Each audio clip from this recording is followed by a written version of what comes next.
Good morning and welcome to the order of Monday morning. Oh, Monday morning, that's how it is. I'll give the sign. Anyway, as all of you probably know, today is National Limerick Day.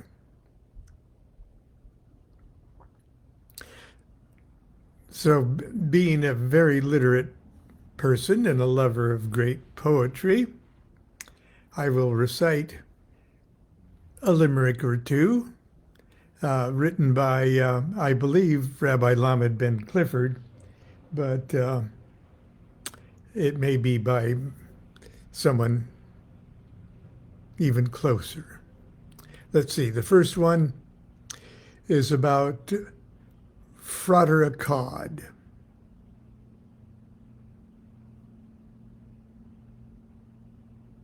Now, if you're familiar with the life of Frater Akkad, you know that he was a great thelemic magician and a thelemic philosopher, if you will, and and a saint. You know, all modern disciple of Aleister Crowley, and he took the magic ball of Thelema and ran with it. Some think a bit prematurely in directions that at least initially Crowley didn't appreciate, but he was original and brilliant and deserves continual study. Okay. But he had a couple of incidences in his life which would be embarrassing or at least curiously notable in anybody's life. And one of it concerned his arrest for indecent exposure in Vancouver. Now, I don't claim to know the circumstances of it and whatever it is, but in his later life, he behaved somewhat curiously, and one of the things which everybody sort of makes fun of him for, criticizes him for, is that he seriously wanted to convert the Roman Catholic Church to Thelema. And so in doing so, I believe he actually joined the church. I'm sure some of you out there know the details of this more than others. But if one looks at it, one can sort of see the nobility of that idea, because you already have a ready-made universal world church on your hands. Why not just say, look, Thelema's a wonderful, logical, holy thing, you know? Wake up, can't you see, you know? But the limerick. Another thing he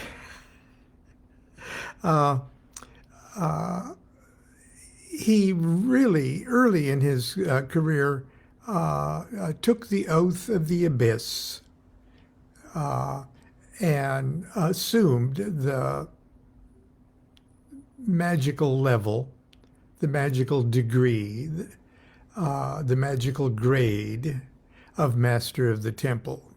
Now, that's a level of consciousness that's associated with number 3 on the Tree of Life, cross the abyss. So, and for that reason, Crowley looked at his record, looked at his notes and everything else, and said, yes, he did. And for a while, Crowley gladly, proudly accepted him as his magical child, you know, and proof that the AA system worked. So, that being said, the limerick. Frederick Codd seemed a man you could trust. Crossed the abyss without much of a fuss. But he went for a ride, cast illusion aside by exposing himself on the bus. Thank you. Thank you. Thank you. Let's see. Here's one about St. Constance. St. Constance, a beauty so rare, the sun, moon, and stars in her hair. Her one sad mistake was the choice of her mate, who transmuted all her joy to despair. Thank you. Thank you. My next one, my Limericks of Saints, is Swami Vivekananda.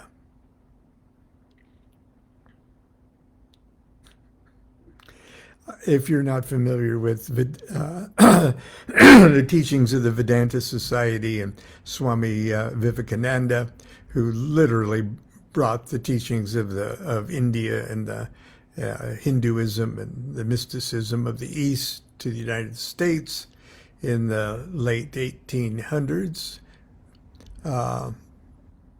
very late 1800s, okay, even before Yogananda.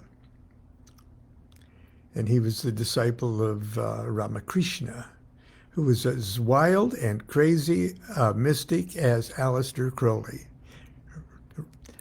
Ramakrishna was the loose canon of Hinduism, as Crowley was the loose canon of Christianity. Okay, wonderful teachings, but anyway, let's see. A Swami named Vivekananda pranayama'd out on the veranda. He experienced his death as he sucked in his breath and incarnated as Carmen Miranda. Thank you. Thank you. Okay, I'm going to share something a little more edifying, hopefully.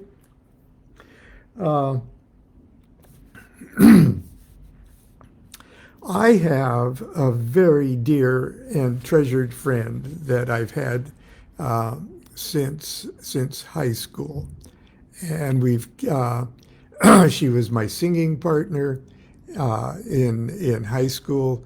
We learned all the folk songs and songs of social protest and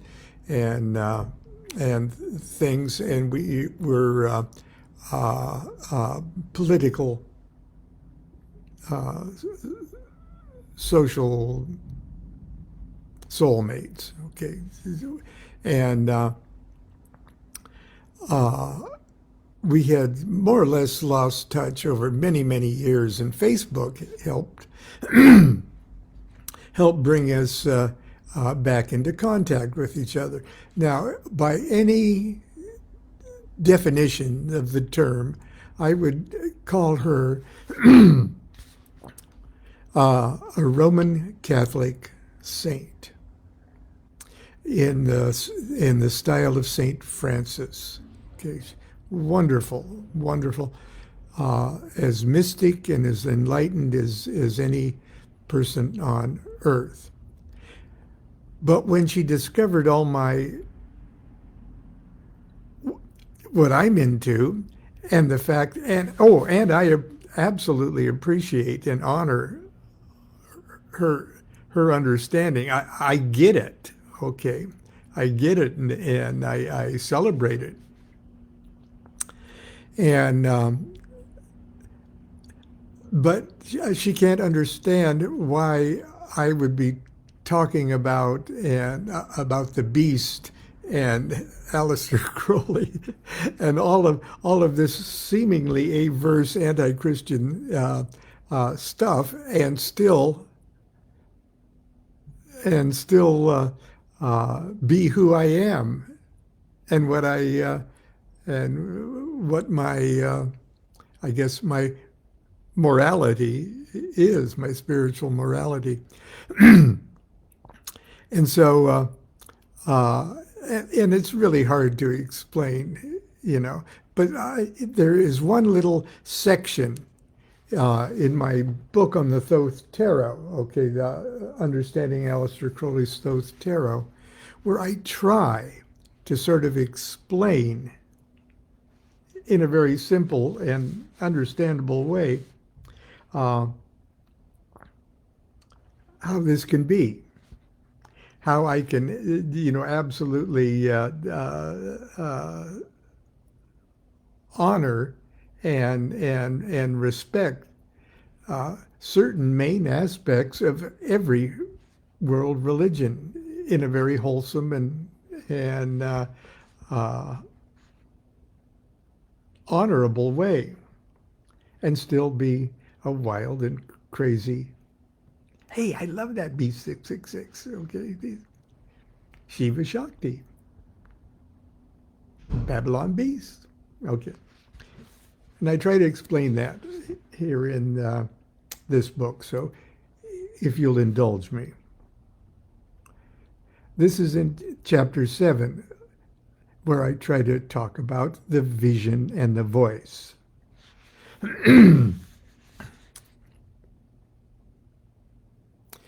A little epigram at first is, "This is the secret of the Holy Grail, that is the vessel of Our Lady, the Scarlet Woman, Babylon, the mother of abominations, the bride of chaos that rideth upon our Lord the Beast."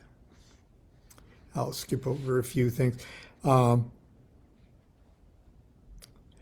he was a child, Crowley's exasperated mother called him the Beast 666 whenever she thought he was being naughty.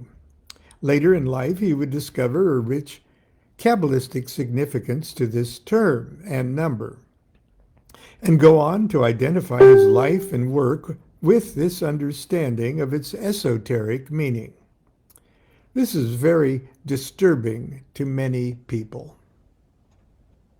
It is understandable that anyone with a Christian background would recoil in horror when he or she first encounters Crowley's shocking use of words and imagery.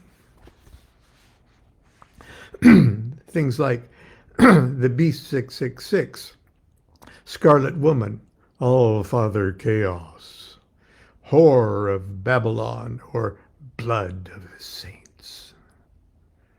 While these dark blasphemies effectively serve to screen out faint-hearted dabblers and all who choose to remain self-blinded by superstition, they offer a radiant and altogether wholesome spiritual treasure for anyone bold and tenacious enough to do just a little research and a little meditation. As we discussed in a previous chapter, again, the book is Understanding Aleister Crowley's Thoth Tarot. Goes good with a new book, The Tarot Architect. Just saying. Crowley taught that we stand at the threshold of a new aeon, a period of profound intellectual and spiritual growth and self-realization. In order to illustrate the evolutionary forces at work at this pivotal moment, he employed a venerable but easy to misinterpret literary device. He proceeded to hijack many of the recognizable terms, images, visions, and characters of Egyptian, Hindu, Greek, Hebrew, and Christian mythology. He transmuted their character and significance in order to communicate a new message. A message for the ears of modern men and women who whose rapidly expanding consciousness has now equipped them to perceive objective and spiritual realities that would be incomprehensible to seekers of only a few generations ago. In other words, Crowley took old, terrifying concepts such as the Whore of Babylon and the Beast 666, and in his own way redeemed them to represent glorious things, as sacred and holy as the concepts of the Madonna and Child were to the Aeon of Osiris, the last one. He did this not as a cold-blooded exercise of intellectual gymnastics, but by personally experiencing a series of ceremonially induced visions that communicated these truths to him in a language of scriptural imagery with which he was intimately familiar, and that just happened to be recognizable to much of the Western world. In other words, the Christian imagery and labels. Foremost among these visions are those he experienced in November 1900 while mountain climbing in Mexico, and between November 23rd and December 19th in 1909, while walking across the North African Sahara. A record of these 30 visions was first published as Liber 418, The Vision and the Voice, published in the spring of 1911 as a supplement to the Equinox. They are the source and key to the spiritual doctrines of Thelema, including the almost universally misunderstood theogony of the goddess Babylon and the All-Father Chaos. Obviously, these visions were intensely personal, and on one level dealt specifically with Crowley's own initiatory career. On another level, one that should be of particular interest to us, they were also revelations concerning the universal initiation of humanity and the world that the world is undergoing at this pivotal moment in human evolution. He categorized these initiatory events in the same progressive order as the 10 degrees of the Hermetic Order of the Golden Dawn, which represented a spiritual ascent up the tree of life. While all the degrees are important and represent levels of human consciousness, the 5th degree and the 8th degree are major landmarks along the spiritual path of return, and Crowley makes frequent references to them in the Book of Thoth. So that would be the 5 equals 6, where your consciousness achieves, knowledge and conversation of your own holy guardian angel, and you're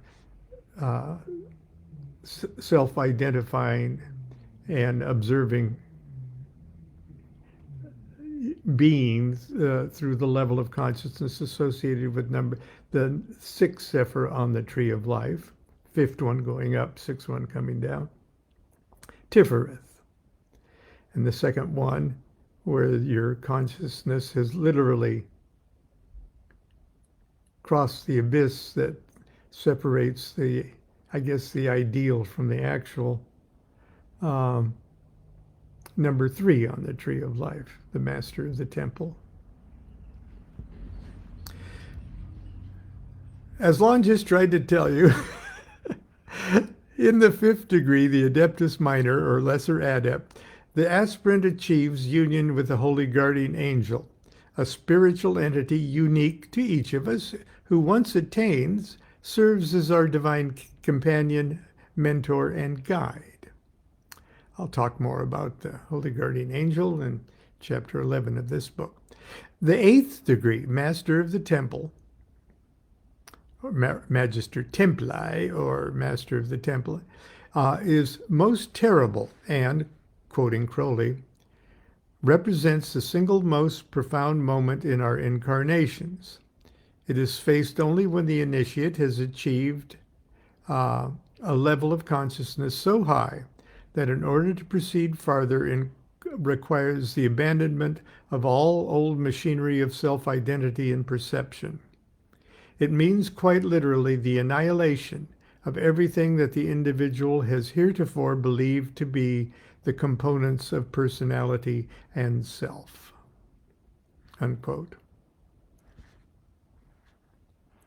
In other words, you can't take anything across the abyss that isn't the essence of you.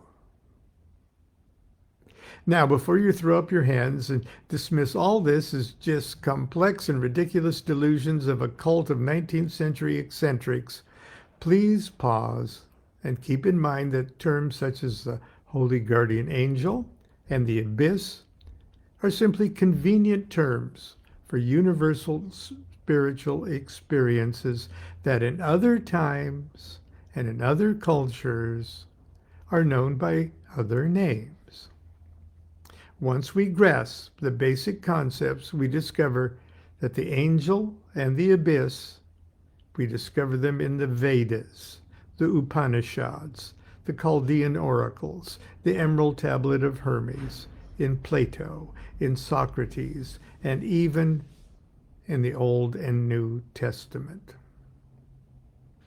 No matter how these initiations may present themselves, no matter by what name we choose to label them, every human being, indeed, every unit of evolving consciousness, will eventually wed the angel and face the ordeal of the abyss.